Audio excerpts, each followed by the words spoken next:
faydan istemler. Ağabey sılaha ikide ilkede.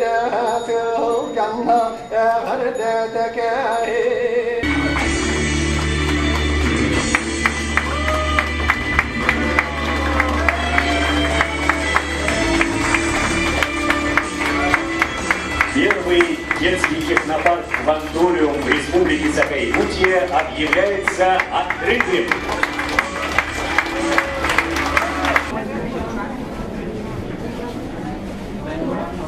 Здесь в нашем здании был проведен очень хороший ремонт, где дети могут в высокотехнологической среде развиваться, обучаться и, конечно же, делать свои какие-то главные проекты своей жизни.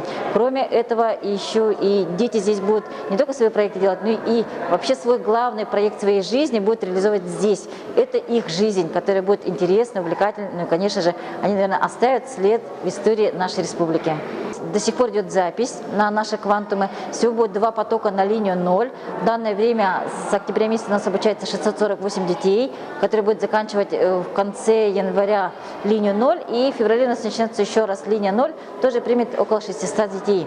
Всего у нас будет обучаться 1200 детей по нашему государственному заказу. Ну и, конечно же, будет развиваться по 9 квантумам.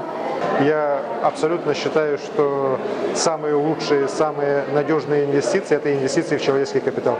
И, безусловно, эти деньги, которые мы сегодня вкладываем, они вернутся в сторицей, когда наши дети станут уже прекрасными специалистами вот таких, еще раз говорю, современных отраслях, как робототехника, IT-технологии, виртуальная реальность, биотехнологии.